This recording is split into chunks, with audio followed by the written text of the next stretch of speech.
Ағайын, келесі видеоны қараңыздар.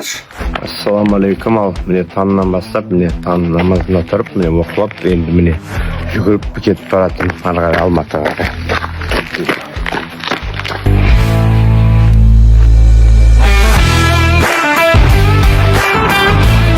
Міне аман сау Алматының территориясына келдік.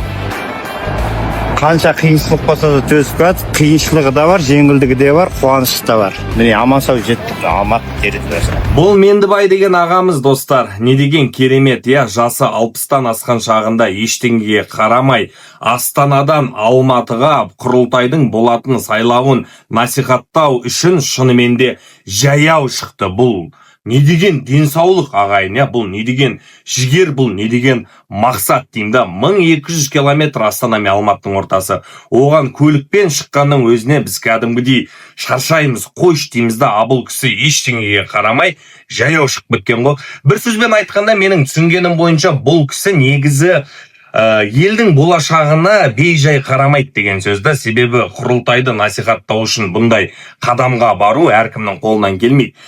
Бізде көп ой қойшы сол құрылтайды, ой қойшы сол сайлауды деп бейтіп үстінен қарай салатын нәрсе. Бірақ шын мәніне келетін болса, құрылтай деген бұл ойнайтын нәрсе емес. Себебі шынымен де халықтың, елдің ары қарай не болатын тағдыры шынымен де шешілетін орын. Бұл ақиқат. Бұл нәрсені мойындауымыз керек. Ал бұл кісі өзінің, орысша айтады ғой, на своем примере показал депше. Шынымен де Мендібай ағамыз өзі нақты елдің болашағына дәл осылай әрбір қазақтың баласы алаңдау керек екенін көрсетіп беріп отырды. Сондықтан анау мынау демей, ағайын, атамыздың, ағамыздың жасап жатқан тірлігін шынымен де қолдайық. 1200 шақырым бұл оңай емес жаяу жүріп өткенге. Сондықтан ата, жолыңыз болсын дейміз. Қазақ елі сіз үшін шынымен де бір тілектес. Аман болайық, бар болайық, достар.